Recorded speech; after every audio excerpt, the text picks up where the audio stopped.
Bienvenidos, muy buenas noches a esta sesión donde vamos a hablar y vamos a discutir y a conversar y a hacer preguntas y a ser muy inquietos en torno al tema de la resolución de conflictos.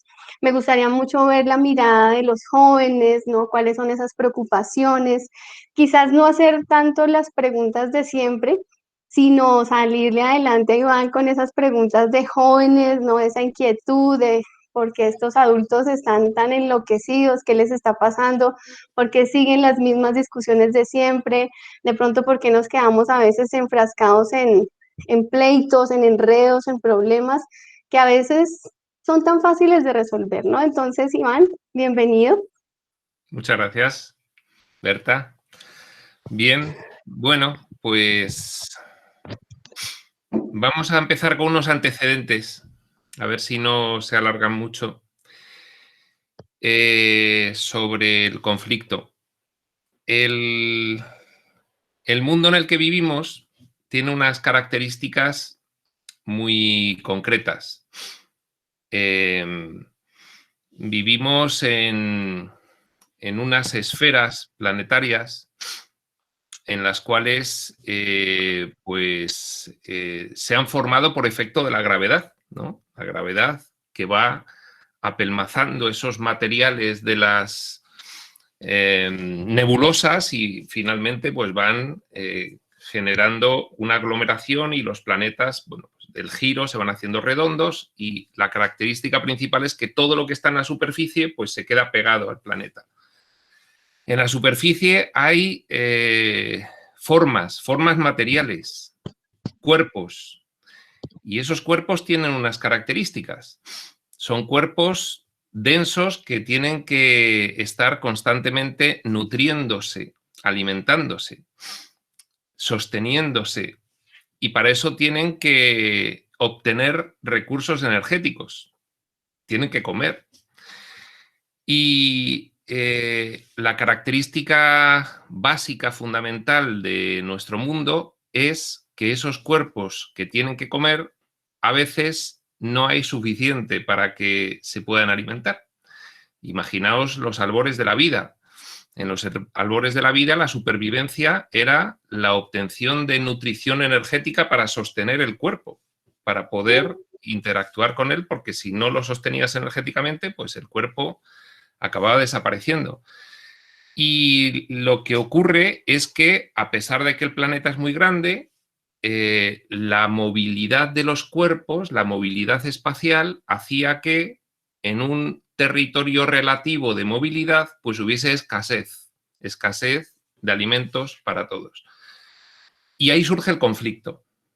El conflicto surge porque, dadas las características de nuestro mundo, hay una escasez congénita en él. Por eso, cuando cientos de miles de años más tarde surge la ciencia económica, se la describe como la administración de recursos escasos, susceptibles de usos alternativos, ¿no? Bueno, el conflicto, por lo tanto, lo tenemos en nuestro mundo desde los albores.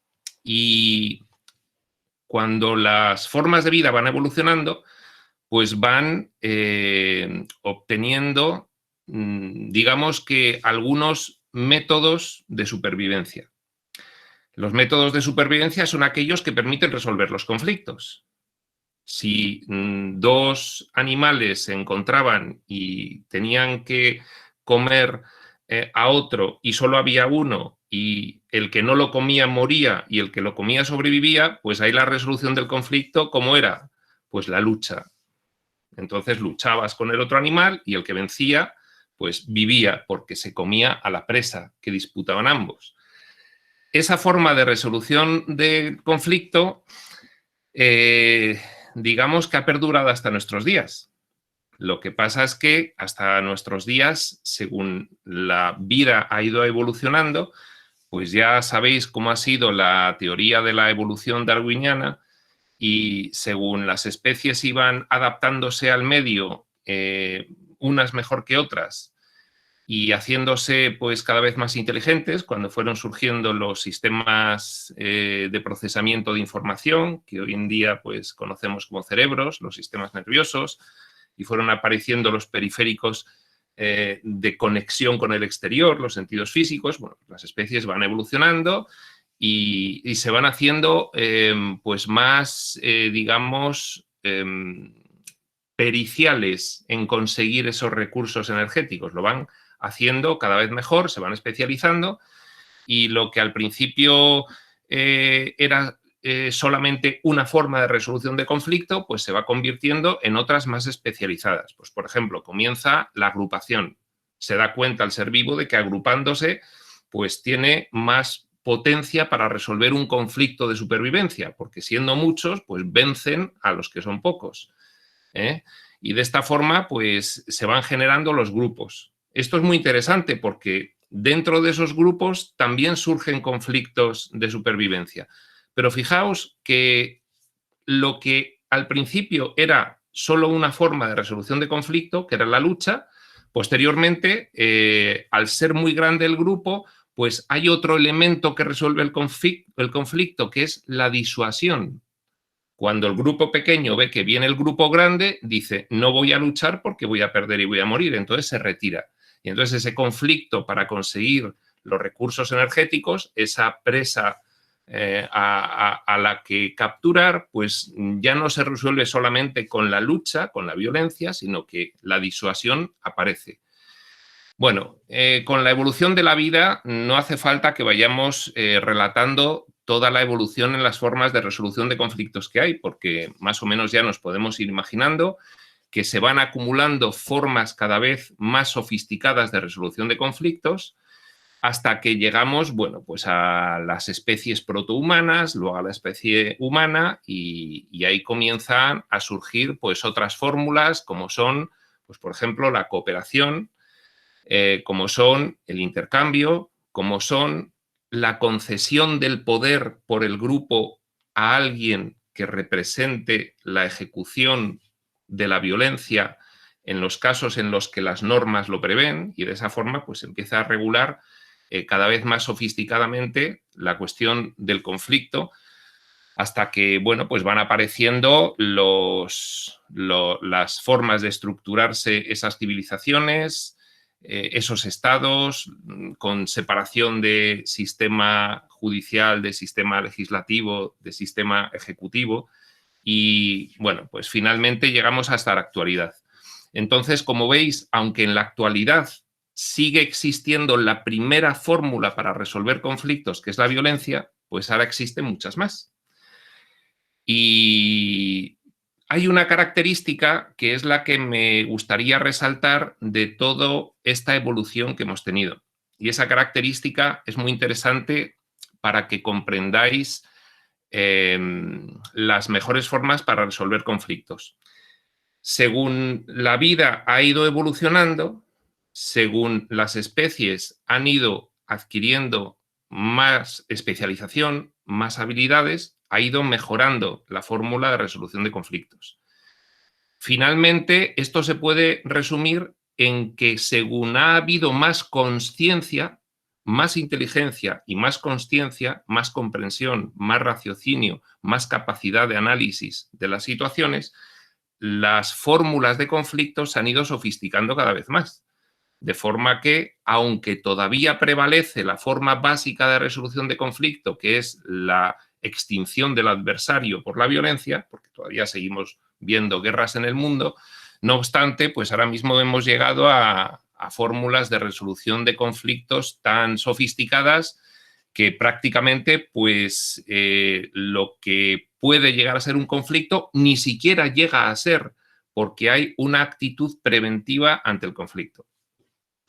La historia de la evolución de la inteligencia y de la consciencia, pues es una historia muy bonita en la que, bueno, pues según se va pudiendo comprender mejor una situación, se va determinando que siempre puede haber una forma de resolución del conflicto más avanzada que genere menos perjuicio para los implicados o más beneficio para todos ellos, según se quiera ver en sentido positivo o negativo. Entonces, a mí lo que me gustaría es que hicieses un ejercicio en el que si ¿habéis ahora mismo comprendido cómo la historia de la evolución, de la resolución de los conflictos, ha ido paralela a la historia de la evolución humana, es decir, a la historia de la evolución de la consciencia suficiente para poder comprender mejor una situación y resolverla? Me gustaría que hicieseis una proyección hacia el futuro y pensaseis, ¿cómo se van a resolver los conflictos mejor en el futuro? ¿Cómo va a mejorar la resolución de los conflictos? Según mejore, según siga evolucionando esa inteligencia, esa capacidad de comprensión, ese aumento de conciencia de la humanidad. ¿De acuerdo? Entonces, esta es una de las primeras ideas que tenemos que tener claras. Los conflictos tienen una relación directamente proporcional, son una función matemática del nivel de conciencia de los implicados en ese conflicto. ¿De acuerdo? Y aquí nos viene una idea nueva que también tenemos que tener en cuenta. Son ideas muy sencillitas, pero creo que clarifican bastante la cuestión. La idea nueva es la siguiente. Seguimos teniendo las mismas características de partida que cuando surgió la vida. Seguimos teniendo ese planeta con una fuerza de gravedad que te sujeta a él. Tú eres una forma física que necesitas alimentarte igual que la primera forma de vida. Es decir, las características básicas de configuración de nuestro entorno vital siguen siendo las mismas. Sin embargo, ahora mismo, debido a que hay mayor consciencia, las fórmulas de resolución de conflictos son cada vez mejores. ¿Y eso qué implica? Que siempre vamos a seguir encontrándonos el conflicto externo. Es decir, fuera de nosotros, dadas las características de nuestro mundo, siempre vamos a tener una disputa. Esa disputa ahora mismo puede ser por bienes materiales o por cualquier otro tipo de objeto de deseo de la humanidad. Hemos visto que también, pues, en las oficinas, por ejemplo, pues hay disputas por ideas. Uno tiene una idea, otro tiene una idea diferente y entonces ahí se produce un conflicto. De hecho, pues ahora mismo los conflictos suelen ser los más numerosos por ideas. Las organizaciones también tienen conflictos por cuestiones materiales, por supuesto. Pues fijaos si no hay conflictos en el seno, por ejemplo, de la Organización para los Países Exportadores de Petróleo. El petróleo es una cosa material que sirve para calentarse, que sirve para cocinar, que sirve para desplazarse, que sirve para muchas cosas que siguen siendo los fundamentos que tenemos desde el inicio de la vida. Solo que ahora se superpone, según va aumentando la evolución, algo por encima de lo material, que es lo intelectual, son las ideas. Y esas ideas generan conflicto. ¿De acuerdo? Bien, tenemos el conflicto externo y, como habéis visto, se puede deducir que de la historia evolutiva de la vida se ha ido modificando una cuestión que es muy importante que tengamos muy en cuenta, que es la forma interna que cada uno tenemos de percibir el conflicto.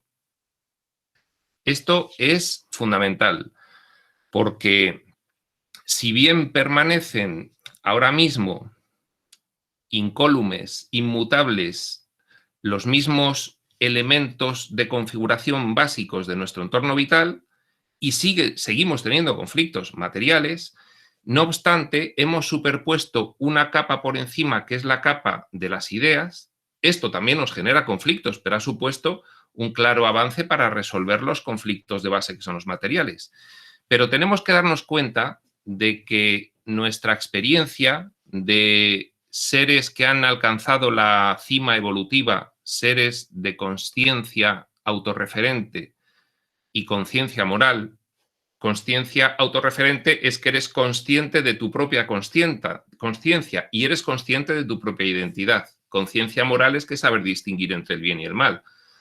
Pues bien, en nuestra experiencia de seres en la cima de la cadena evolutiva, nos hemos dado cuenta perfectamente de que una cosa es lo que sucede y otra cosa es la interpretación de lo que sucede. Y para que veamos esto claramente en relación al conflicto en las organizaciones, pues yo os pondría el ejemplo de dos personas discutiendo. Cuando dos personas discuten, empiezan a discutir por el fondo de una cuestión. Es decir, hay una discrepancia con respecto a una idea, ¿de acuerdo? Puede ser una discrepancia con respecto a algo material, pero bueno, en las oficinas ya poca gente se pelea por las calculadoras o por los bolígrafos. Suelen ser conflictos por ideas. Bien. Entonces, cuando dos personas comienzan a discutir, llega un momento en el que lo relevante de la discusión ya no es la idea, sino que es defender la propia identidad, tener razón, ser reconocido. Esto viene desde que en la historia evolutiva comenzamos a agruparnos para poder mejor sobrevivir. El efecto de tener que agruparnos supuso que dentro de los grupos, como ya hemos dicho antes, empezaron a surgir también conflictos. Y entonces eso conllevó que los grupos se ordenasen internamente de una forma jerárquica, de forma que había un líder que era el que mandaba sobre el grupo y decía lo que había que hacer. En los animales, en las manadas de animales, se conoce como el macho alfa. Aquí se conoce ahora mismo como el líder. Y a partir de ahí había una ordenación jerárquica por importancia. Y la importancia que se tenía dentro de un grupo era la utilidad que se le podía aportar al grupo. Si tú eras un buen cazador, si tú eras un buen predador, pues eras importante para el grupo. Y si no, no. Con la evolución no ha cambiado nada más que de lo material hemos pasado a las ideas. Y entonces ahora, ¿quién es importante en un grupo? Pues quien tiene las ideas más útiles. Por eso, cuando dos personas dentro de un grupo discuten, llega un momento en que no importa sobre la idea sobre la que discuten, sino que se convierte en una disputa entre identidades jerarquizadas, a ver quién vale más, porque si en la discusión tú tienes razón y yo no, yo dejo de valer y tú empiezas a valer más en ese grupo. Podéis asimilar los grupos esos que estamos comentando en los que se agrupaba la vida para sobrevivir, podéis asimilarlos ahora con las organizaciones perfectamente. Las organizaciones empresariales, una empresa, una administración pública, cualquier organismo o entidad que tenga una función es un grupo en el que sigue funcionando exactamente igual que desde que empezó a haber grupos, la misma cuestión que se llama identificación. Cuando dos personas tienen un conflicto, el principal problema siempre es que se deja de hablar del conflicto y se comienza a hablar de la supervivencia de cada uno de los que discute, porque uno se está identificando con sus ideas. Quiere decirse que uno empieza a hacer depender su propia supervivencia, la continuidad de su identidad, de que venza en esa disputa. Y esa es la razón por la cual los conflictos, que podrían resolverse de una forma mucho más sencilla, pues acaban siempre liándose y acaban complicándose y acaban siendo pues el motivo mayor que tienen las organizaciones de disfunción, de distorsión, de ineficacia y de inefectividad. ¿De acuerdo? Entonces, la cuestión de cómo se interpreta un conflicto tiene mucho que ver con la cuestión de ser muy consciente de que los conflictos tienen que ser muy objetivos. Por ejemplo, hemos dicho que la expansión de la consciencia, cuando tú comprendes cuál es la raíz del conflicto, cuando tú comprendes la situación, tienes información sobre todo lo que ocurre, conoces los intereses de la persona con la que tienes el conflicto, pues puede haber una resolución mucho más sencilla que si tú no tienes un alto nivel de consciencia y entonces rápidamente pasas a la identificación tuya de tu supervivencia con respecto a tener razón y vencer en el conflicto, ¿de acuerdo? Entonces, ya vamos un poco centrando la cuestión de la resolución de los conflictos. Actualmente, la resolución de los conflictos es algo que ocupa pues, muchísimo tiempo y muchísimos recursos de investigación y estudio a las ciencias sociales.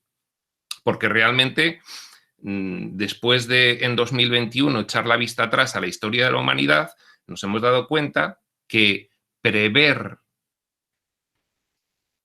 cuando aparece un conflicto la forma de resolverlo o prever una situación de forma que no aparezca un conflicto es muy importante.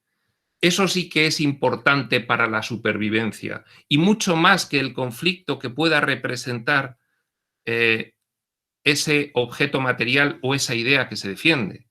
¿De acuerdo? ¿Cuántas guerras se hubiesen podido evitar si hubiese habido suficiente consciencia como para poder haber aplicado una estrategia, una metodología de prevención de conflicto antes de que suceda y de corrección del conflicto una vez que sucede, lo más adecuada posible?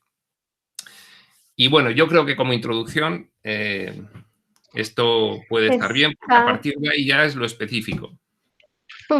está espectacular, Iván. O sea, es increíble cómo nos ayudas y realmente yo lo siento así.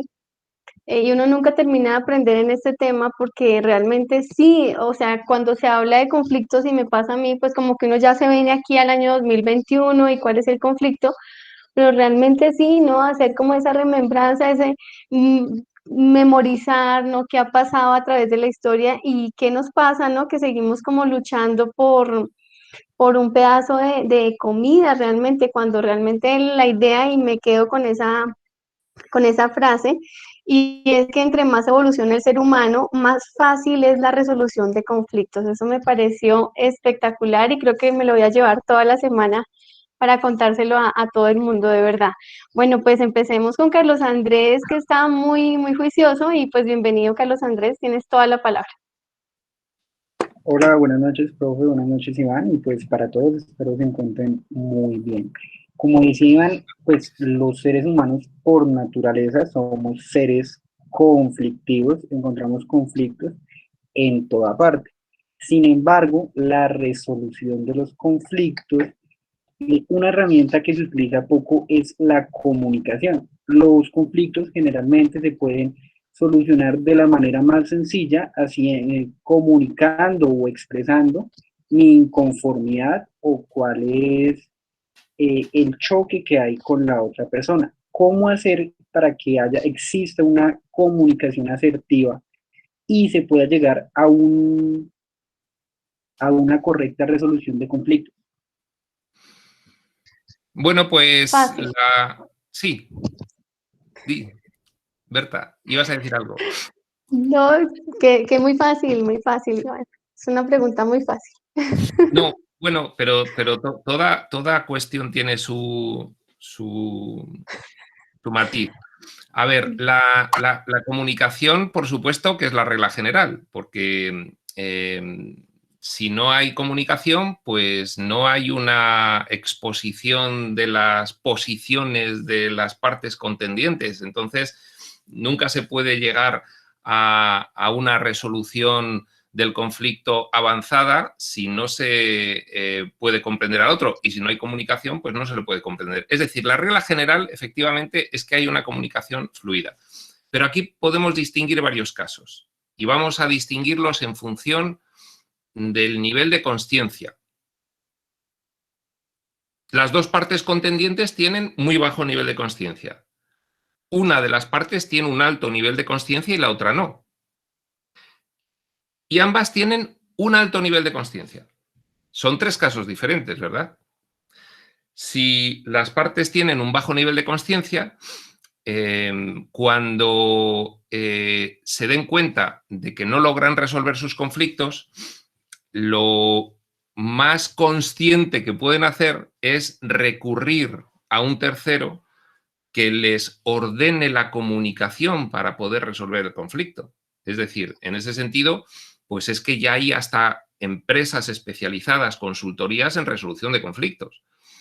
y se dedican precisamente pues, a cuando dos partes tienen un conflicto, pues poder establecer una metodología para que la resolución del conflicto se facilite. Siempre va a depender al final de la voluntad de las partes, pero si no te ves capaz de llegar a un entendimiento porque debido a tu bajo nivel de conciencia las emociones te dominan, debido a que no percibes las situaciones con una perspectiva más amplia, pues entonces, lógicamente, o acudes a alguien que te permita solucionar ese problema de comunicación que tienes, o finalmente el conflicto te acaba devorando a ti. Y entonces, bueno, pues o bien vences todos los conflictos y entonces eres un depredador que al final, pues allá donde vayas, se te va a ver como tal, con lo cual, pues tampoco tiene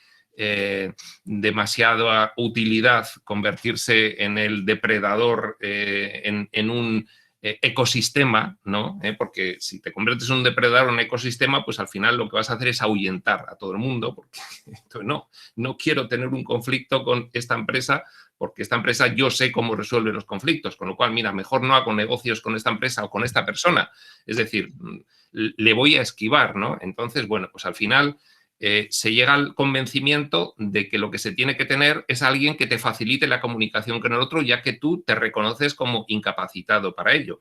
Ya reconocerte como incapacitado para tener una comunicación fluida es un cierto nivel de consciencia.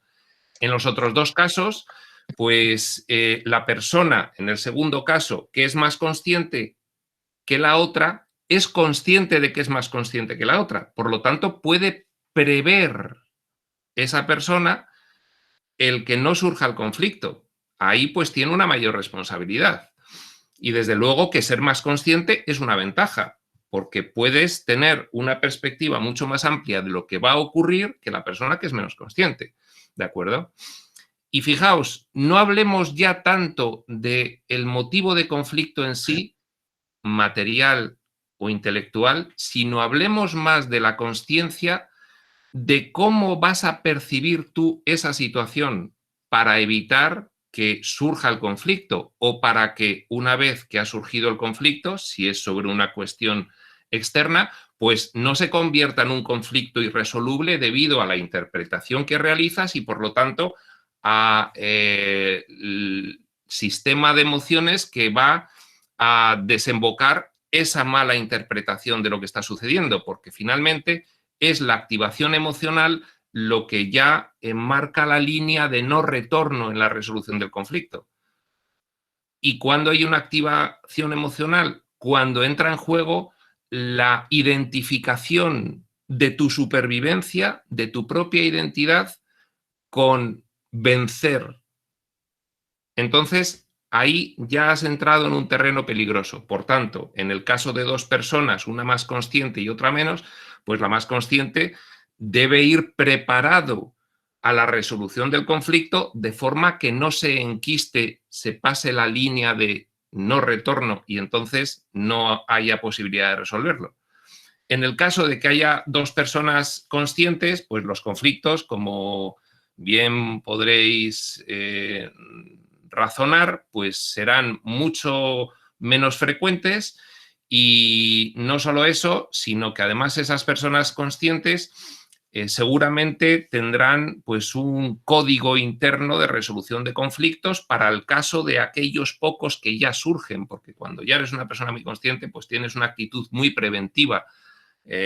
Estás vigilando tu actuación, estás vigilando tu forma de percibir el asunto de forma que no una mala interpretación no se cuele en tu forma de percibir la cuestión y no desemboque en esa identificación con la supervivencia y esa activación emocional que te lleve a la línea de no retorno. Todos habéis visto las discusiones cómo se producen.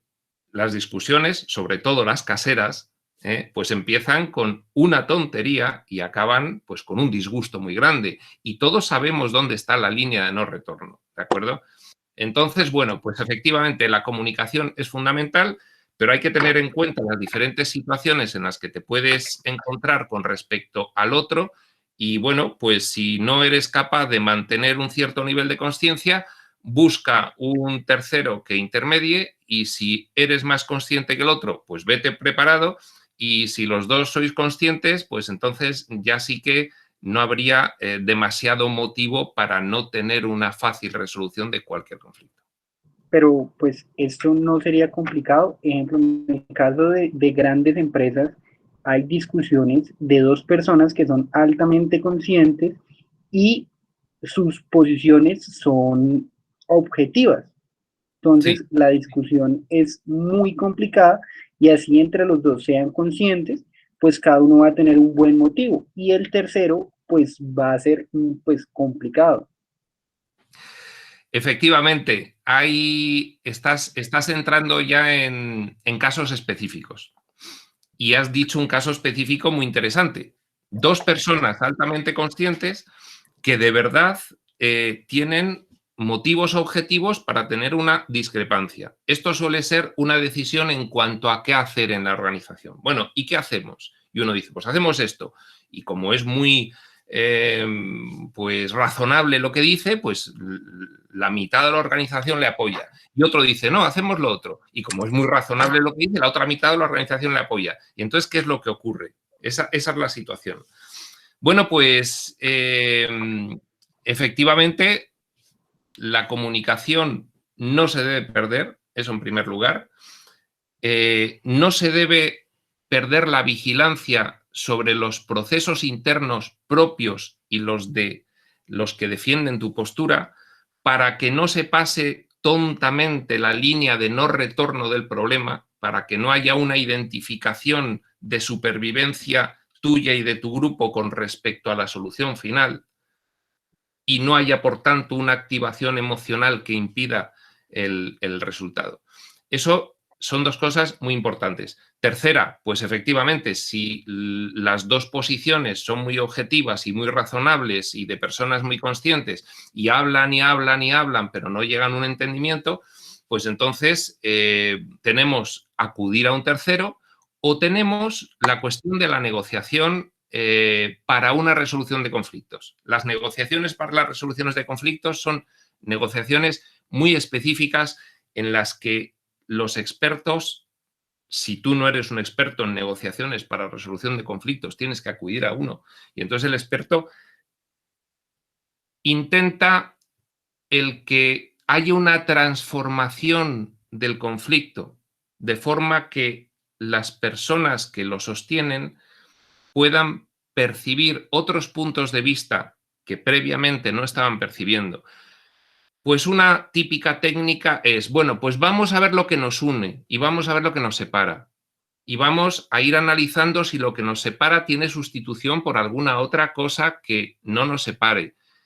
Y de esa forma, pues poco a poco se va llegando a un entente. Para llegar a una resolución o a un entente hay algunas reglas generales. Por ejemplo, pues hay una regla general que ahora mismo se conoce por las personas que se dedican a la resolución de conflictos, y que además, bueno, pues se ha, digamos que, expandido a muchos aspectos de las organizaciones humanas. Es lo que le llaman el win-win. ¿Cuál es la mejor solución? Aquella en la que todos ganan, o aquella en la que ninguno pierde mucho, o aquella en la que hay un equilibrio máximo en la situación. Aunque la solución, aunque la negociación, aunque el pacto no sea satisfactoria para ninguno, aunque no sea lo mejor para la organización, pero que haya un equilibrio en cuanto a la utilidad para los que defienden cada una de las posturas, en cuanto a la utilidad de la resolución final. Si esto lo decía ya, creo que lo dijimos además, no sé, en alguna sesión anterior, que esto lo decía ya Miguel de Cervantes en el Quijote, que decía que, bueno, es un consejo que estaba dando él, ¿no? Que si en las cuitas de la vida que tuvieses, si no pudiesen quedar todos contentos, que quedasen al menos en algo satisfechos. Y entonces, bueno, pues estas son ya diferentes técnicas de resolución de conflictos que pueden irse aplicando pues, a cada tipo de problema que pueda surgir, ¿no?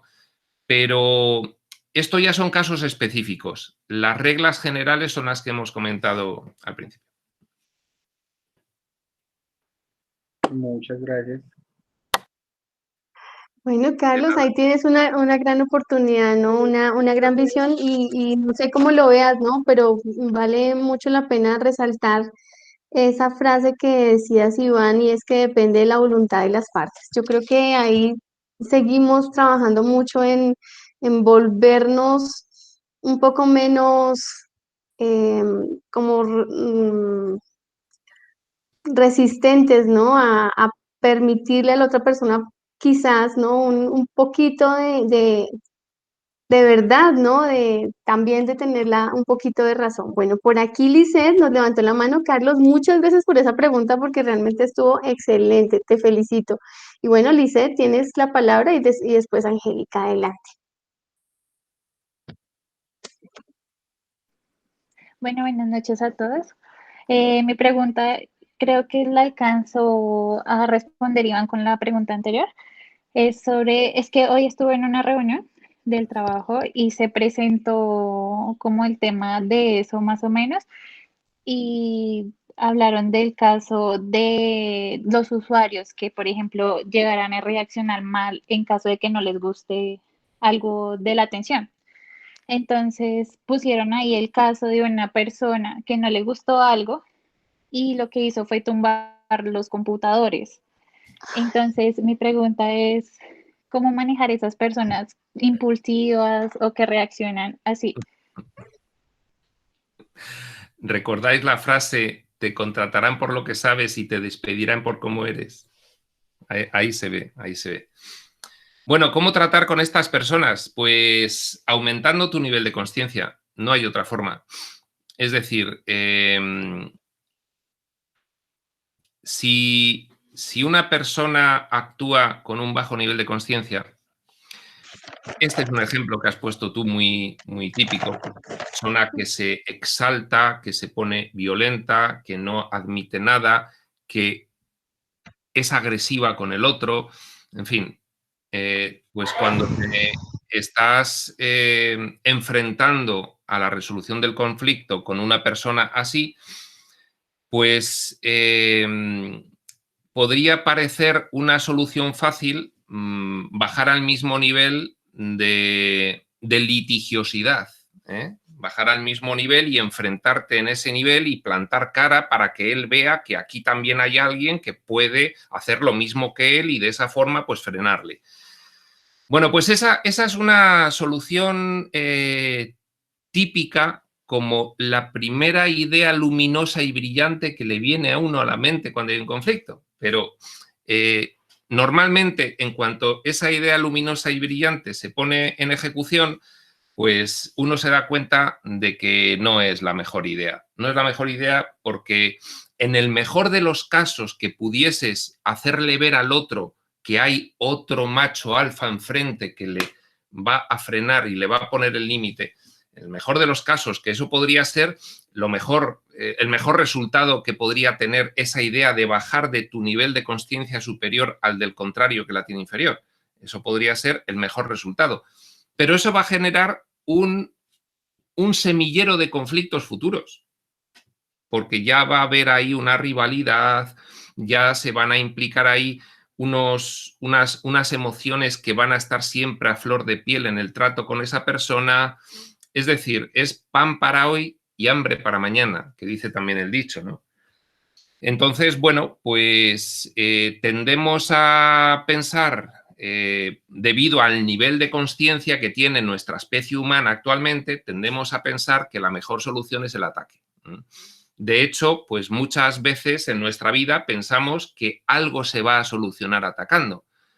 Y lo que ocurre es que en ese momento pues no estamos lo suficientemente conscientes para recordar que otras veces en las que decidiste que la mejor solución era un ataque, acabó siendo la peor solución. ¿eh? Entonces lo que hay que hacer es acordarse. Mira, atacar siempre es la peor solución. Entonces tú te encuentras a una persona de ese estilo y ahí tienes que poner en juego tu habilidad para poder tratar a una persona de ese bajo nivel de conciencia. A ver, vamos a poner un ejemplo. Tú cuando tratas con un niño pequeño que tiene una rabieta, ¿qué haces? Tú cuando tratas con una persona que tiene un retraso mental, un retraso cognitivo, ¿qué haces?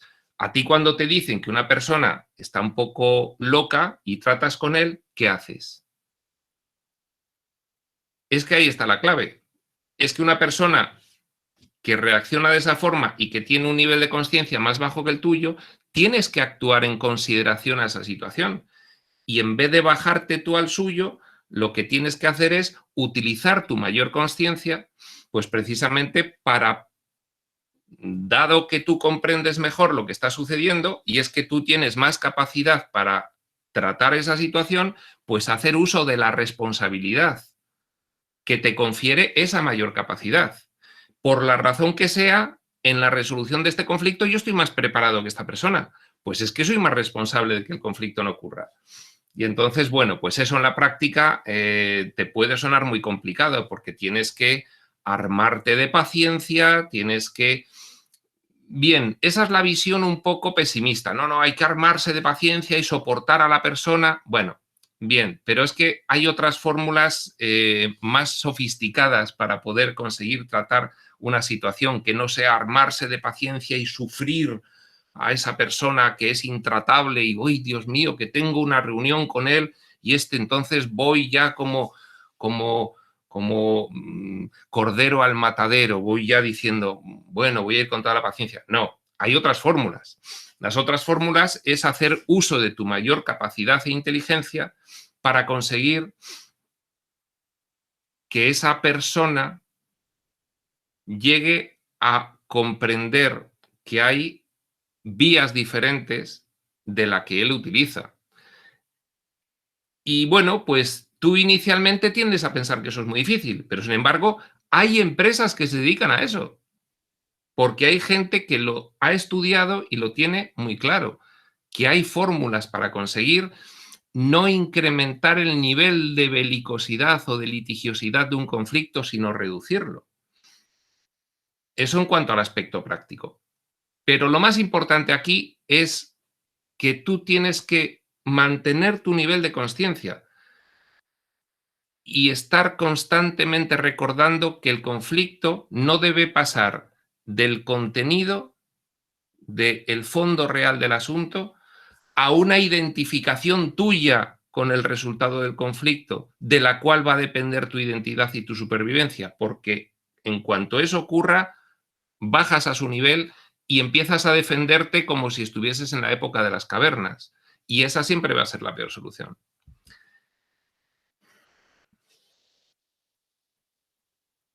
Ay, Licen, lo siento mucho de verdad. Y bueno, muchas gracias, Iván, por comentarnos. Y fíjate, ¿no? ¿Qué vas a decir, Licen? Tienes el micrófono cerrado.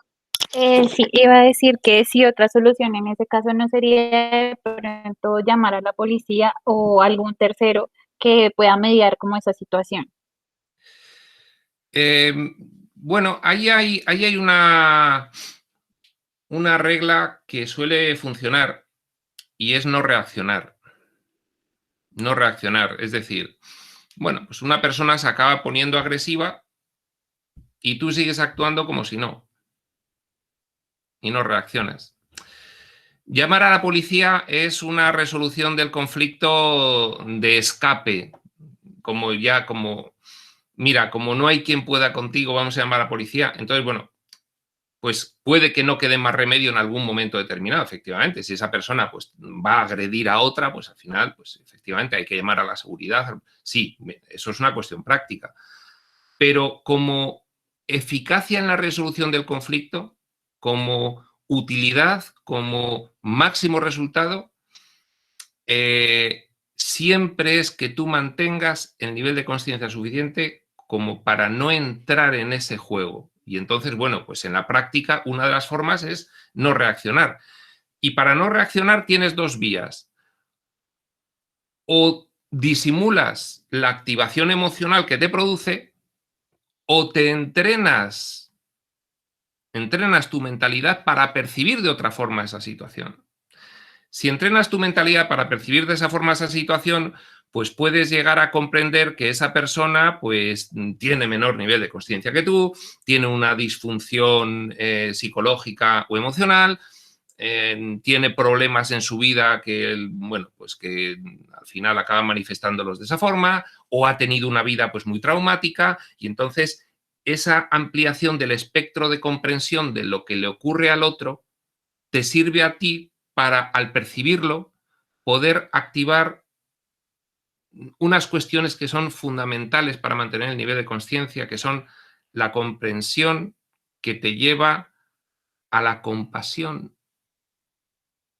La comprensión que te lleva a la compasión. Y cuando aparece la compasión, se acabó para ti el conflicto. Y ahí sí que no reaccionas no porque te estés conteniendo, sino porque estás comprendiendo efectivamente que lo que le ocurre a esa persona, a esa pobre persona, es que no se gobierna y el principal perjudicado es él.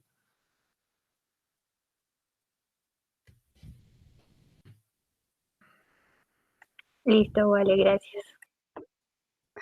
No, y cae muy, nos llega muy a tiempo, Iván, y te lo comento, y creo que todos lo estamos viendo de alguna manera, y es pues, por el riesgo psicosocial tan alto que hay en este momento en cuanto al tema de conflictos, ¿no? Porque como no nos hemos preparado para estos tiempos, entre comillas, difíciles, ¿no? Donde la gente está perdiendo su trabajo, pues hay situaciones que no son, no las vamos a negar, ¿no? Ni más faltaba, están sucediendo. Entonces, como la gente no había guardado de alguna forma como haciendo evocación a este cuento de la hormiga y la cigarra, ¿no? Pues no hemos guardado conciencia, como que no nos habíamos preparado para los tiempos, entre comillas, difíciles, pues hay mucha gente que está perdiendo el control y es algo que se está viendo mucho, querido Iván, y me gustaría mucho adornar tu intervención con esta cortica escena.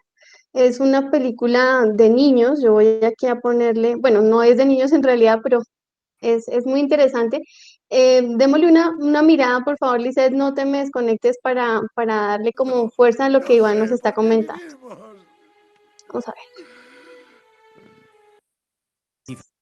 Ay, perdón. Vamos a ver. No sé por qué vivimos.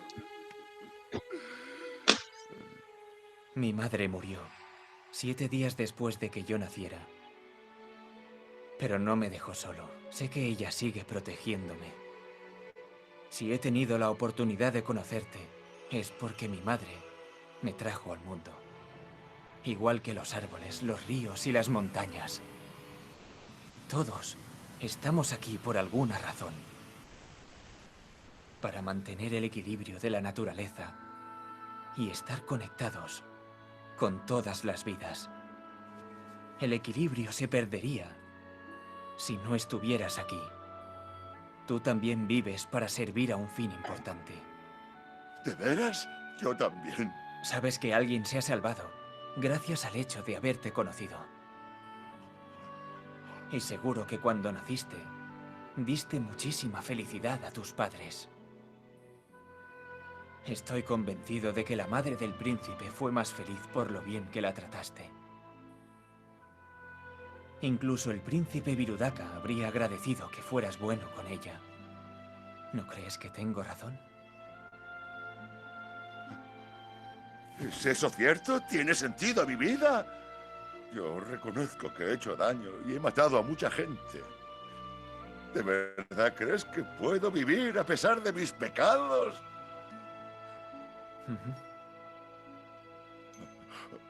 Dime cuál es tu nombre, quiero recordarlo. Mi nombre es Siddhartha. Siddhartha, eres un gran hombre, conviérteme en tu discípulo. No, porque aún me estoy formando. Además, yo estoy sufriendo igual que tú. Entiendo. Pues te buscaré cuando completes tu formación y seas un hombre aún más grande. Entonces sí que me harás tu discípulo. Bueno, podemos pues dejarlo ahí, pero fíjense, ¿no? Pues no salió la escena completa, pero es una escena donde este señor tan grande, ¿no? Y tan gris en su color, pues llega muy furioso, ¿no? Está muy furioso, está histérico y él, ¿no? Llega Buda y Siddhartha Gautama en ese momento. Y con toda la calma, ¿no? Con esa, como dice Iván, con esa comprensión, hace ese viaje desde la comprensión a la compasión. Y ustedes dirán, bueno, ¿y esto qué tiene que ver con habilidades gerenciales? Pues todos líderes, porque fíjense que en la vida real van a llegar personas furiosas, van a llegar personas ansiosas, van a llegar personas con muchas dificultades. Y son ustedes, los líderes, los que van a estar ahí para decirle, mira, cálmate, tranquilo, vamos a hacer esto, vamos a hacer lo otro, y pues todo lo que acaba de decir Iván y más faltaba. Bueno, pues démosle la palabra a Angélica. Angélica, adelante y pues no, esperamos todas sus preguntas, por favor. Adelante.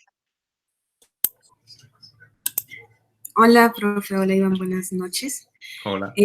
Vale, mi pregunta es, bueno, primero, digamos, ¿tú cómo describirías los beneficios y contrapartes de tener que hacer un filtro de personas que ingresen a tu empresa? Y no en el sentido intelectual, sino más bien como, sí, esas habilidades blandas y pues de la misma inteligencia emocional. Porque yo lo vería así, ¿no? Digamos, en una parte podría ayudar que tú filtres cierto tipo de personas que piensan de pronto de una manera más sana o más tranquila y que de eso se llene tu empresa. O por otro lado podrías, porque hay muchas empresas así, ¿no? Que solo contratan por, digamos, por el título que tengas y pues por la experiencia, más no por tu actitud. Entonces, a veces meten a las empresas personas pues altamente capacitadas, inteligentes, pero con caracteres muy difíciles, ¿no? Que eso puede entorpecer. Entonces, no sé, digamos, cómo podría uno equilibrar esas.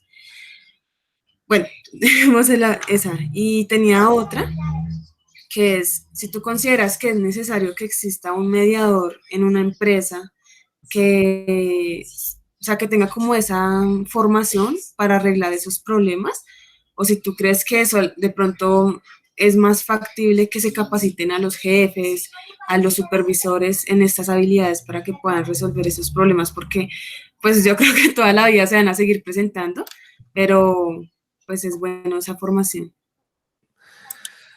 Bueno, a la primera, efectivamente, pues en la captación de los recursos humanos, en la contratación de personal, en la selección de personal, hoy en día pues cada vez se tienen más en cuenta los aspectos psicológicos, emocionales y claro, pero es que no puedes perder de vista de que las organizaciones empresariales pues tienen que ganar dinero. Hay muchas formas de ganar dinero, pero el dinero hay que ganarlo. Eso no quepa la menor duda, ¿no?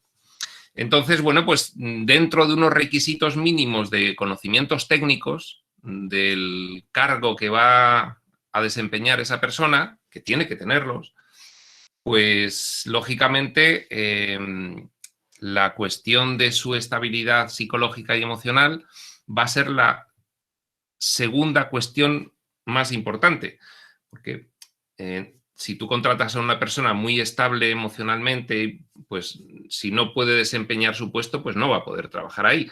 Seguro que iba a generar un beneficio a la organización de otro tipo. Si fuese una persona muy estable psicológica y emocionalmente, seguro que iba a generar un beneficio de otro tipo, pero tiene que cumplir unos mínimos técnicos para desarrollar su puesto. ¿Cuál es el problema de todo esto? Que no hay todavía métodos para detectar la estabilidad emocional y psicológica de una persona en todos los casos. No los hay. Entonces, sencillamente, pues tiene la persona que entrar a trabajar y ahí ver cómo se desenvuelve. Porque sí, bueno, en casos extremos, pues claro, si entra una persona con una mano metida en la chaqueta, un gorrito diciendo que es Napoleón, pues ya vas a ver tú que ahí no hay demasiada estabilidad. Pero hay muchos casos, la mayoría, en los que la persona va a darte una imagen en la entrevista de trabajo pues perfectamente planificada y estudiada, y no vas a ver realmente cómo es, hasta que no empiece a trabajar y empiece a relacionarse. Y entonces ahí sí vas a ver cómo es, porque en la interacción con los demás, esa persona se va a comportar tal cual sea su nivel psicológico.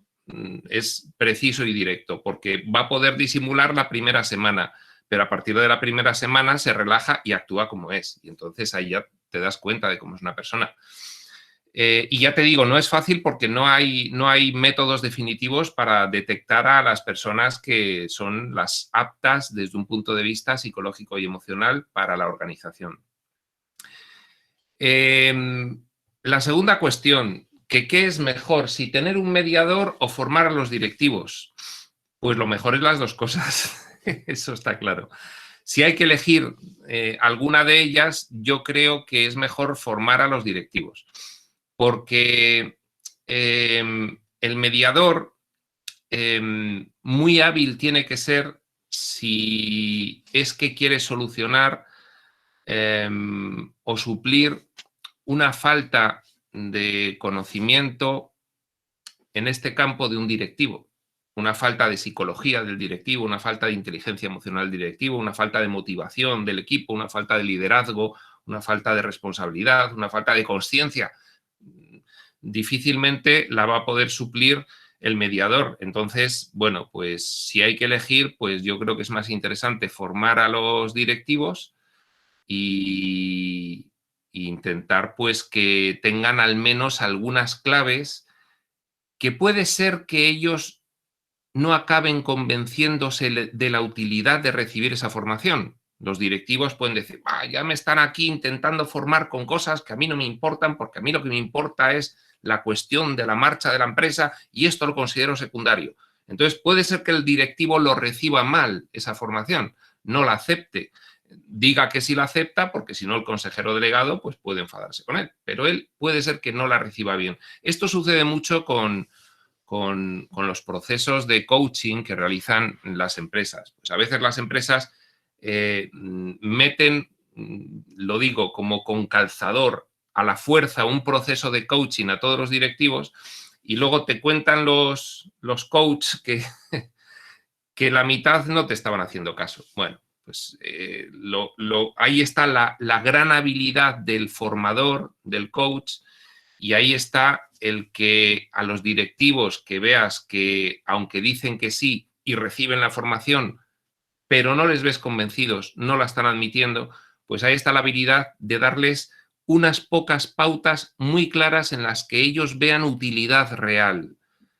¿Cuándo van a ver utilidad real? Pues cuando van a ver que aplicando esas pautas consiguen que el equipo trabaje más. A ellos no les va a importar si consiguen que el equipo trabaje más porque está más motivado y contento. A ellos solo les va a importar que trabaje más. Pero si detectan que con 3 o 4 pautas, poniéndolas en práctica, van a conseguir más motivación y predisposición y alegría en el equipo que no haciéndolo, y con eso va a obtener mejores resultados, pues sí que va a aceptar finalmente el tema, ¿no? Entonces, bueno, pues todo esto al final a lo que nos lleva es que el máximo responsable de la organización, que va a estar por encima del director de recursos humanos, o bien él tiene nociones de todo esto, experiencia y formación, o bien sí es conveniente, si es que la organización es suficientemente grande como para poder permitírselo, que contrate una persona específica que le dé la formación a los directivos. Vale, Iván, muchas gracias. Gracias a ti, querida Angélica, por esa pregunta tan interesante, ¿no? Y fíjate que ahí, o sea, no es como a veces lo pintan en las películas, ¿no? Que es tan fácil, la empresa feliz y todos se abrazan y salen adelante y hay como un camino amarillo, ¿no? Donde todos caminan, no, realmente ahí sí de verdad que se aplica, ¿no? Caminante no hay camino, todos los días le sale una nueva situación a la empresa y de eso se trata, ¿no? O sea, como que venimos acá, les decía a ustedes, mis líderes, en el primer parcial que hicimos, tenemos que volvernos solucionólogos, realmente, es así. igual los animo para que hagan preguntas, aprovechen a preguntar algo. A mí me gustaría mucho, Iván, hacerte una pregunta más hacia todo el tema familiar. Como siempre le digo a mis líderes, más allá del tema laboral, yo necesito que ustedes también volteen a mirar a sus casas, volteen a mirar a sus familias, y se sabe, no es un secreto para nadie, que en medio de esta situación de salud que se ha presentado, pues ha llevado a las familias a quedarse mucho tiempo en la casa, a dejar de pronto de tener espacios de diversión, de hacer otro tipo de actividades, y por lo cual muchas personas han caído en adicciones. Eso no es un secreto pues para nadie, no solamente el tema de las adicciones comunes, como es el alcohol, las drogas, las sustancias en general, sino incluso también otro tipo de adicciones. Entonces yo te pregunto, Iván, ¿cómo abordar esos conflictos en temas de adicciones a nivel familiar?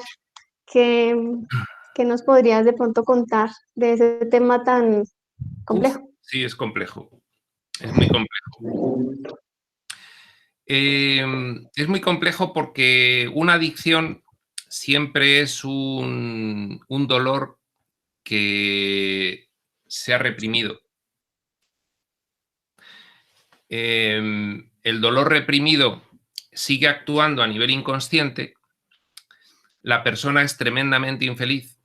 Puede ser un trauma de la niñez, puede ser pues una bajísima autoestima, puede ser pues una vida muy complicada, puede ser de muy diferentes orígenes ese dolor que la persona manifiesta. La cuestión es que si ese dolor se reprime, se oculta, si hay una desconexión emocional de ese dolor, desaparece del consciente de la persona. Ya no se da cuenta de que ese dolor está, aunque lo sigue sintiendo, ya no sabe por qué, y lo normaliza. Lo normaliza en el sentido de que cree que es connatural a él.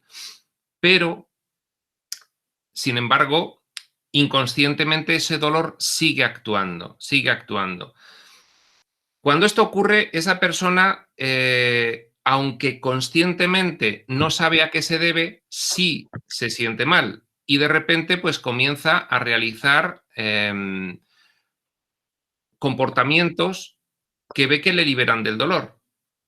Ahí surge el árbol de las adicciones. El árbol de las adicciones tiene un tronco común. El tronco común es el dolor que se tapa.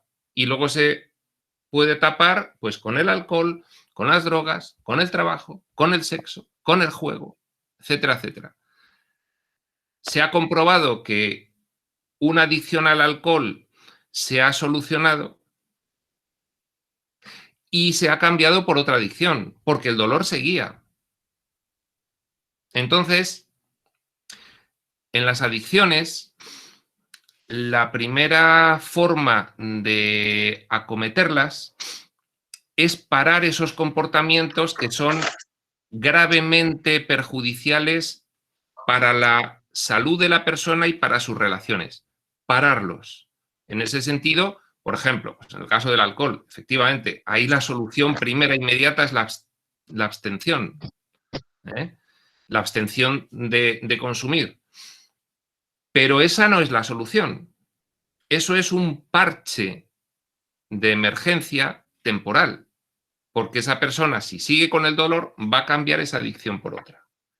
Con lo cual, después de poner el parche, hay que ir a una terapia lo más profunda posible, porque los dolores, cuando se reprimen y se ocultan, se hacen de tal forma que a veces la terapia psicológica habitual, si no es muy experimentada, no llega hasta poder rescatar ese dolor, llevárselo al paciente a la consciencia, que lo reconozca, que lo identifique, que lo acepte, que lo sienta, que lo comprenda y que lo libere.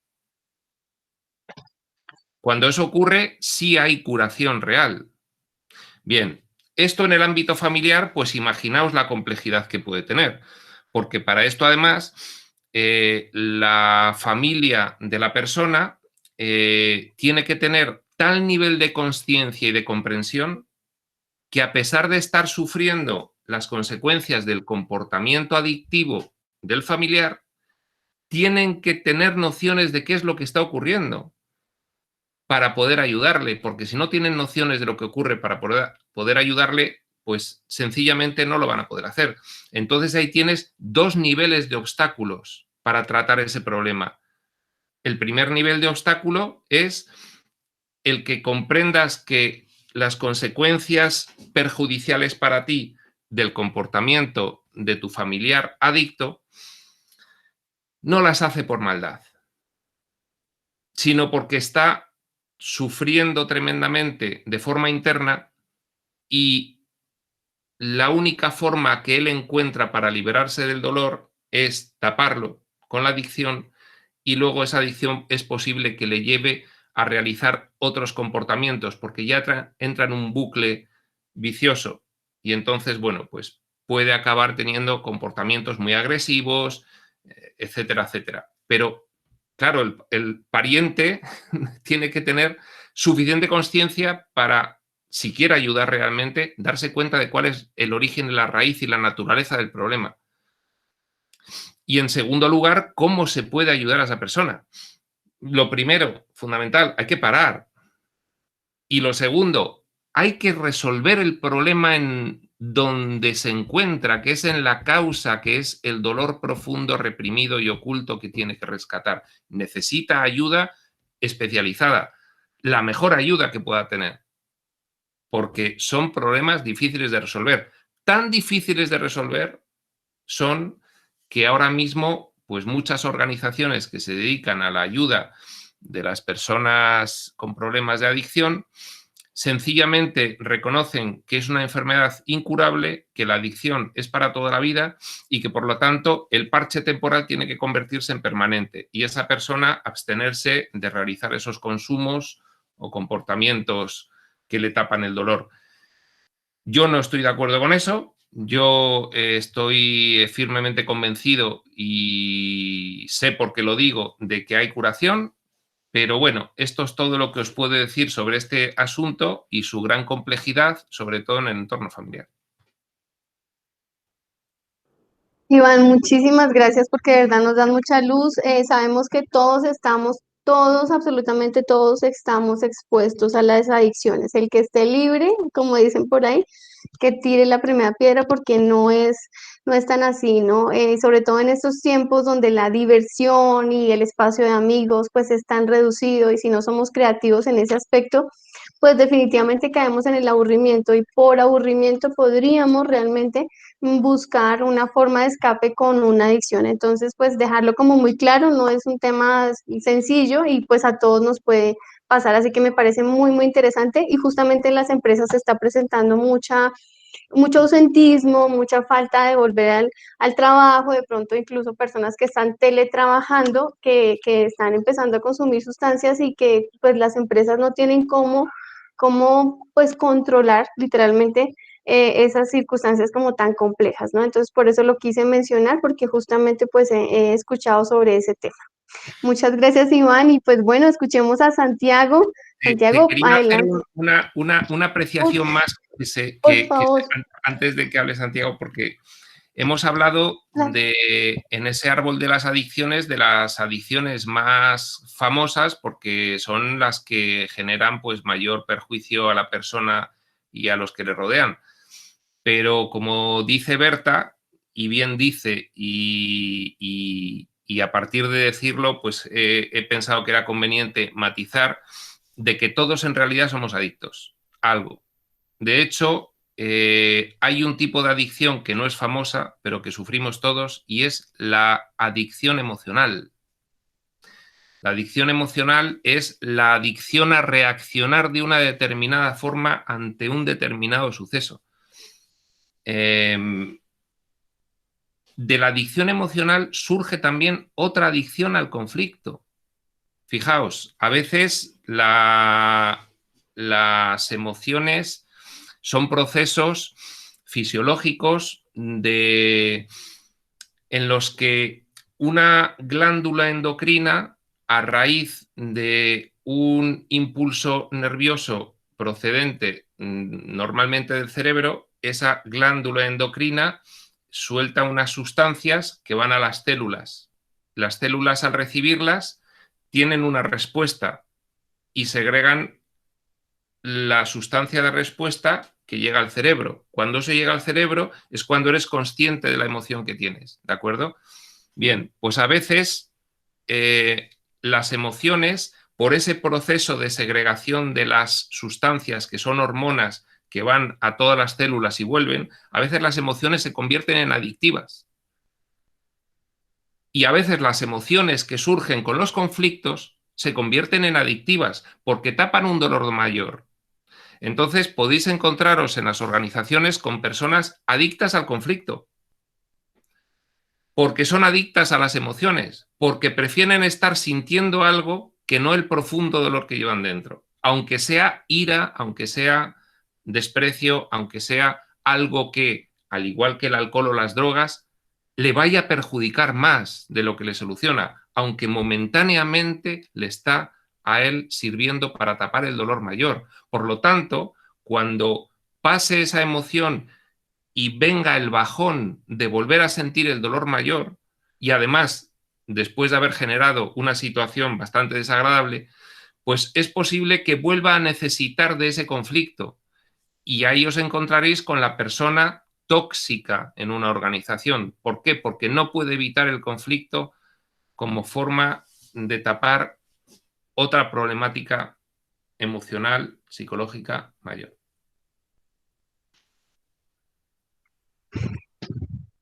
Me quedo sin palabras, Iván. Y claro que sí, así es. Y ahí vemos, ¿no? La adicción al conflicto. Es verdad. Y hay gente que no se ha dado cuenta de eso. No, ni siquiera lo ha hecho consciente. Eso es. Tengo por ahí un gerente pues muy importante en una organización y todo el mundo, como que todo el mundo lo señala a él, ¿no? Yo al final les digo que todos estamos ahí involucrados, pero sí es algo muy, muy real. Muchísimas gracias por hacer ese hincapié, Ahí Iván. estamos Claro que todos, ahí estamos todos, en esa estamos todos. Al mínimo que claro, nos examinemos, estamos todos. es que todos estamos involucrados en eso, porque al final como que se convierte como en una obra de teatro donde todos queremos actuar y hacer Sí, el papel protagónico del yo, ¿no? sí, sí, sí, sí. Querido Santiago, por favor, cuéntanos tu pregunta. Buenas noches para todos. Buenas noches, Iván. Claro. Bueno, creo que mi pregunta va relacionada con lo que acaba de decir Iván. Bueno, es cómo podemos educarnos a nosotros, digamos, para mejorar en la resolución de conflictos, digamos, cómo mejorar, digamos, las destrezas en cuanto a la paciencia, la tranquilidad y mejorar ese tipo de habilidades. Lo digo porque hay personas que tienen un temperamento muy complicado, entonces sería buenísimo poder saber cómo podemos, digamos, ayudarnos a nosotros mismos. Bueno, cuando tú detectas que ya es bastante detectar, es decir, identificar, es decir, darte cuenta, es decir, hacerte consciente de que tú tienes una problemática en las relaciones. Hemos hablado ya de muchas raíces de esa problemática en las relaciones.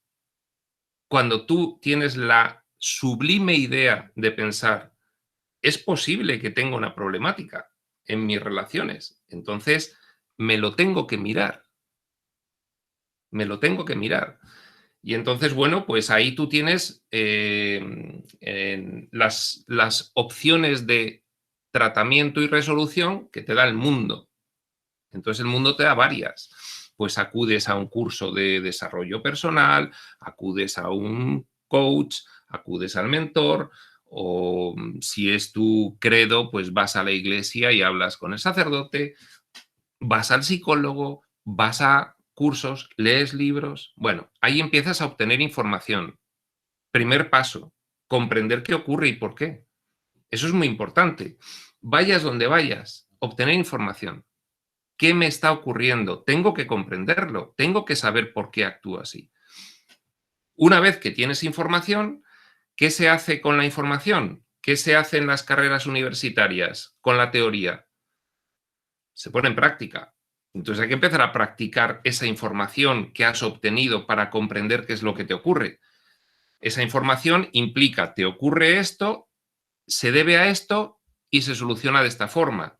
Entonces, no vale con quedarse con esa información teórica. Vale, ya sé lo que me ocurre y ahora sigo haciendo lo mismo. No, sí tiene un efecto la mera comprensión de lo que te ocurre, pero no va a tener una curación del problema, dado que tú las causas por las cuales tienes ese comportamiento disfuncional las llevas poniendo en práctica toda tu vida.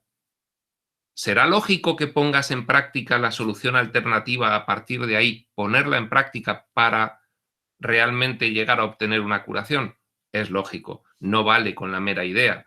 Entonces, primero, informarse, acudir a recibir información, pues a donde uno le llame más la atención y le resuene o confíe más en que es una información veraz y fidedigna. Y a partir de ahí, cuando la ha recibido, no olvidarse de que no hay experto si no hay práctica de lo que aprendió teóricamente. Y entonces tiene que ponerlo en práctica. Entonces, bueno, pues es muy buena reflexión la de qué podemos hacer con nosotros mismos cuando detectamos que nos ocurre eso. Porque la siguiente pregunta podría ser, ¿y qué podemos hacer con los demás cuando detectamos que les ocurre eso? Y entonces la respuesta es muy pocas cosas. Y la mejor es cambiar tú con respecto a él. No pretender cambiarle a él, sino tú con respecto a él. Porque cambiando tú, vas a percibir lo que le ocurre de otra forma y le vas a poder poner un espejo para que él sea consciente de que tiene un problema y que se lo tiene que mirar. Pero si tú vas al consejo, es como si estuvieses dándole con un libro en la cabeza. No le va a gustar. No le va a gustar que le aconsejes. Porque cuando alguien aconseja a otro, se interpreta como que jerárquicamente se pone por encima y lo interpreta como un ataque. Entonces, la mejor ayuda no es irle a darle un consejo que no ha pedido. Eso es igual que irle a pegar en la cabeza con un libro. La mejor ayuda es reflejarle que para que él mismo deduzca que tiene que mirarse la cuestión. Y para eso, pues no hay otra solución que primero tú haber superado esas cuestiones. Si no, no puedes actuar de espejo para que él pueda reconocer en sí mismo el problema y acudir a buscar una solución. Gracias, Iván. De hecho, había pensado en esa segunda pregunta y ya. Gracias. Sí, era continuación natural. No, es muy importante, ¿no? Muchachos, de verdad, de corazón, o sea, cuando ustedes identifiquen que los zapatos les están quedando pequeños, es que es algo tan natural, ¿no? Como que ya no les gusta la forma en la que están haciendo algo, pues de una, ¿no? Empezar a poner esa mente intelectual al servicio de esa búsqueda que tenemos todos para, pues, para ser personas mejores personas realmente, personas más sanas, ¿no? Personas más saludables, digo yo. Bueno, ay, yo no había visto una pregunta que nos había hecho Tania por acá, entonces, si les parece, pues démosle la palabra a Karen y cerramos con la pregunta de Tania que está súper interesante. Entonces, Karen, por favor, bienvenida. Muchas gracias. Buenas noches para todos. Bueno, Iván, me gustaría preguntarte o pues pedirte, por decirlo así, consejos o tips para los conflictos personales, o sea, pero personales, por decirlo así, con uno mismo. ¿Sí? Muchas ajá, veces, claramente, pues a veces se asocian los conflictos como con ese tercero, con esa persona externa, con alguien más. Pero pues para nadie es un secreto que uno mismo suele tener conflictos casi a diario y pues evidentemente unos más grandes que otros. Pero sí, entonces pues me gustaría saber desde tu experiencia cómo lo has sí. manejado, cómo nos puedes guiar para que también empecemos a manejarlo. Los conflictos con uno mismo. No valgo lo suficiente, no me gusto en esto y en aquello, no hago bien esto o eso, no sirvo para esto o para aquello, nunca podría conseguir eso que otro consigue. ¿Te refieres a ese tipo de conflictos? Sí, principalmente. Vale. Bueno, pues, ¿qué Claro, cuando una persona, digamos que llega a la conclusión que hemos escenificado ahora de esta forma, llega a la conclusión de una baja autoestima, que también puede producirse en el otro extremo, que llega a la conclusión de que es mucho mejor que todo el mundo. Y entonces, bueno, pues es un problema inverso, es la otra cara de la moneda, ¿no? Pero bueno, vamos a tratar el más común, yo creo, que es la falta de autoestima. Pues tiene que darse cuenta, y esta es una información que creo que puede ser el detonante para que acuda a buscar ayuda. Tiene que darse cuenta de que, al igual que en la adicción, hay un trauma potente que le ha generado un dolor insoportable que ha ocultado de su vista y de su conciencia. Y cuando ya lo ha ocultado, de repente se encuentra con el efecto en su experiencia de vida de una causa que ya no ve. Entonces, el efecto es el considerar que no es capaz de conseguir absolutamente nada.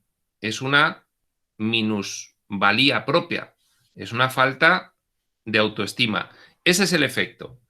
Y entonces, bueno, las personas oyen, no, pues el problema de la falta de autoestima es muy común, es muy común. Bueno, como es muy común, pues, y tú no estás viendo la causa, porque la causa real de eso está oculta, porque la has traspasado al inconsciente, porque reprimiste la emoción de aquel trauma que tuviste, pues entonces tiendes a asimilar que eso es así y que tiene poca solución. Y sí tiene solución. Es la misma solución que con las adicciones. Hay que rebuscar en los acontecimientos que te llevaron a sufrir un dolor muy fuerte respecto de relacionados, sobre todo, pues con esa valía, ¿no? Es decir, pues, por ejemplo, que pues algún pariente disfuncional, pues toda tu vida te ha dicho que no vales para nada, ¿no? Bueno, pues esto suele ser algo pues muy recurrente, ¿no? Y entonces, bueno, pues llega un momento en el que tú eso lo has normalizado y no te das cuenta del profundo daño y dolor que te ha causado, porque ese daño y dolor pues lo has reprimido y has ocultado completamente esa causa, y entonces ni siquiera reparas en que eso fue así, ¿no? Entonces, bueno, pues luego se manifiesta esa falta de autoestima porque ves que no estás seguro de ti mismo, que no tienes confianza, que te sudan las manos cada vez que tienes que hacer una exposición de cualquier cosa, en fin.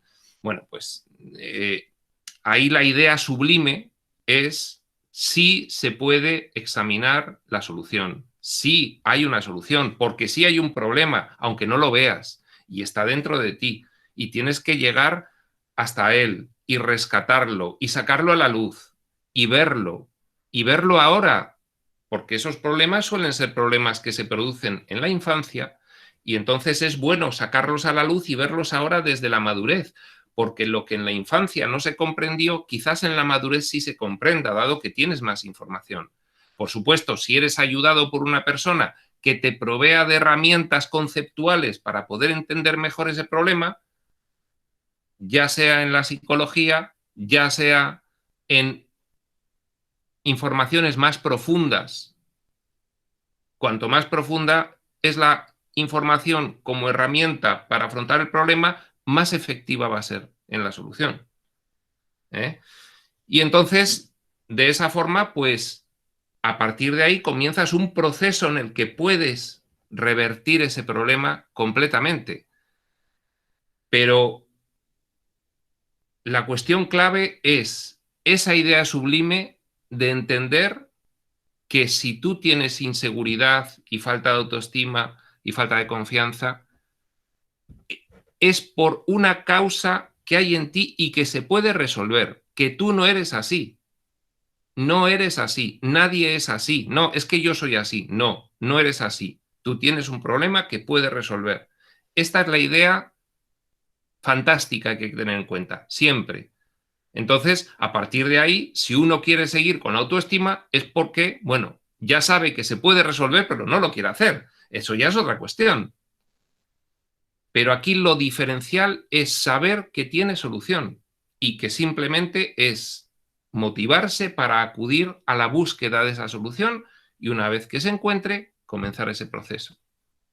Y es un proceso que te llevará un tiempo, porque llevas un tiempo practicando lo contrario. Es lo mismo que hemos dicho antes. Llevas un tiempo practicando que no valgo, que no valgo, que no valgo, que no valgo. Bueno, pues tendrás que estar un tiempo practicando que todo eso era falso y que vales perfectamente igual que los demás para hacer las cosas. No, pero mira lo que ha sido mi vida. No he valido en muchas de las cuestiones. Bueno, pues ¿no has valido en muchas de las cuestiones? No. Lo que ha ocurrido es que mitad esas cuestiones, pues por muy diferentes variables que nunca llegaste a saber, no tenían por qué salir, y mitad porque tú ya ibas condicionado pensando que no podías hacerlo. Mitad y mitad. No porque no valgas, no porque no puedas, ¿de acuerdo? Entonces, bueno, pues la idea sublime es, si yo detecto que eso está en mí, no espero ni medio minuto más. Me voy a buscar a quien mejor me pueda ayudar para revertirlo, porque es un problema reversible. Muchísimas gracias. ¿Nada? No, Karen, con muchísimo gusto y además pues abonando aquí a lo que dice Iván, que como siempre son unas respuestas muy interesantes y muy enriquecedoras, de verdad, que yo las valoro y espero que todos la valoremos igual. Y es que al final, después de que tú logres, porque seguramente va a ser así, todos lo hemos hecho, y seguiremos, ¿no? Seguiremos buscando porque eso es un cajón interminable de traumas y de historias que nos contaron y nos creímos que cuando logra uno como conquistar ese miedo, literalmente uno también se vuelve como una luz de esperanza para otras personas, ¿no? Y ese es el tema del liderazgo. Entonces, por ejemplo, esas personas que de pronto de pequeñas le dijeron, usted no sabe bailar, probablemente si logran, si hacen ese trabajo de introspección, pues se convierten en profesores o en maestros de baile, ¿no? Entonces, ayudando a los demás, pues también se alumbran el camino ellos, ¿no? Y es muy interesante porque se generan esos viajes en comunidad, esos viajes con amigos, ¿no? Porque al final todos estamos ayudándonos pues a ver un poquito más nuestra verdadera naturaleza. Es muy, muy interesante. Así que, Karen llore. Es muy interesante el tema. Bueno, querido Iván, pues sin quererte trasnochar tanto, además hoy festivo allá en España, no, bueno, ayer. Bueno, cerremos con esta pregunta que nos hace Tania Carolina. Perfecto. Ella dice, Iván, ¿cuál crees que es el factor o la característica más importante de un mediador? Dice, creo que es algo muy importante de tener en cuenta, ya que en algún momento de nuestras vidas lo hemos sido y lo tendremos que ser. Bueno, pues hay dos clases de conocimientos que tiene que tener un mediador. Uno es las técnicas que ahora mismo ya existen para realizar una mediación, que son técnicas objetivas que funcionan, producto pues, de años de experiencia ya que se tiene en la resolución de conflictos. La segunda cosa importante que tiene que tener es una comprensión amplia y profunda de la psicología humana, teniendo bastante importancia la cuestión del estudio de los tipos de personalidad. Y ahí fíjate que el eneagrama pues, puede ser una gran ayuda, el eneagrama de los tipos de personalidad.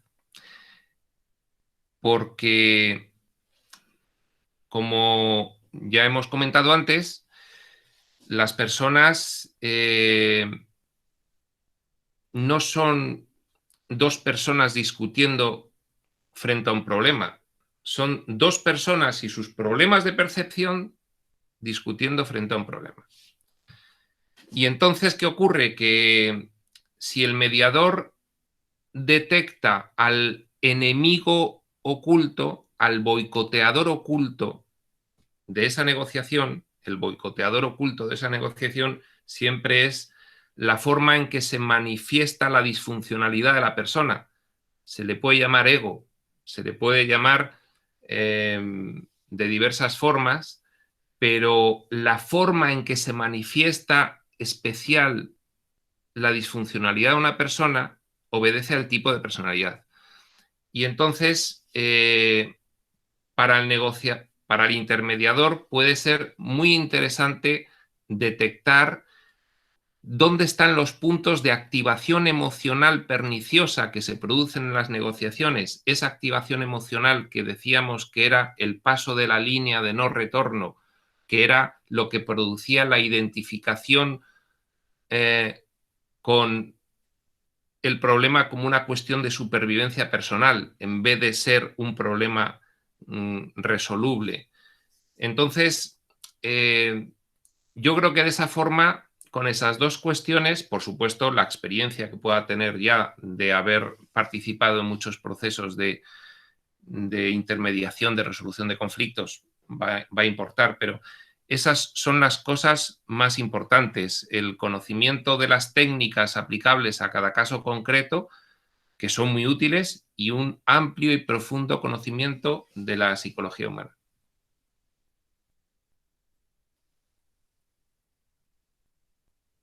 Muy parecido al tema de las fortalezas, ¿no, Iván? Entonces, no es solamente pues el talento, quizás, ¿no? El don de gentes mm, pues, no sé, mediar con la gente, le cae bien a la gente, es carismático, carismática la persona, sino también lo que tú estás diciendo, ¿no? El conocimiento y también la técnica para hacerla, pues, realizar la acción. Hombre, Iván, yo creo que así. si una persona tiene un talento especial para algo, es que esa es su misión, su función especial, es que se tiene que dedicar a eso. Entonces, si una persona tiene talento para intermediar, claro, eso ya es lo mejor del todo, pero vamos, ¿lo tiene o no lo tiene? Sí. Muy bien, Sí, Berta. es verdad, y realmente se ve, ¿no? Uno siempre tiene como el amigo, ¿no? Que está ahí, que viene, que le dice, no pelee, mire esto, mire lo otro. Ojalá que todas esas personas te escucharan, Iván, y de verdad vieran que eso no es tan común, ¿no? Porque a veces la gente dice, no, pero eso es muy común, y no. Ese es uno de los sesgos que yo espero que más adelante lo conversemos, y es que muchas veces uno cree que porque se le facilita hacer algo, entonces es algo, digamos, de fácil consecución para todo el mundo. Y no es así, cada persona tiene su cualidad, su característica especial. Sí, Iván, creo que ha sido una sesión enriquecedora para todos. Sí, yo también lo creo. Sí, sí. Ahí te escuché un poquito entrecortado. Ha sido muy Sí, así interesante. es. No, y realmente ha sido muy interesante la sesión y sobre todo muy profunda. Hemos tocado y has hablado de términos muy profundos. Pues realmente no tenemos palabras pues para agradecerte como siempre. Esperamos encontrarnos en la siguiente sesión. De verdad, con gratitud y con mucho cariño de verdad de nuestra parte, pues te dejamos ir a descansar y pues quedamos muy contentos. No sé, muchachos, ustedes si quieran comentar algo, realmente yo me quedo muy, muy contenta con la información y con las conversaciones que tuvieron hoy. Muy buenas las preguntas, además. Los felicito. Sí. El agradecimiento es mío a Sale. vosotros por dejarme participar en vuestro grupo. Es un placer, Iván. Muchísimas gracias. Y muchachos, pues tomémonos un descansito. Nos vemos aquí a las 50 si les parece bien, y 55 si les parece bien. Y retomamos pues la sesión, Iván. Mil y mil gracias. Un abrazo enorme desde Colombia. Gracias por tu generosidad y pues estamos en contacto. Gracias a vosotros. Adiós. Gracias. Muchas gracias. Gracias, Iván. Hasta luego. Gracias. Hasta luego. Adiós. Adiós. Bueno, mis queridísimos líderes, nos vemos a las 55 si les parece bien para que puedan tomar un descansito. Por favor, desconéctense, no se me queden ahí conectados y ya nos vemos en un ratico. Gracias, profe.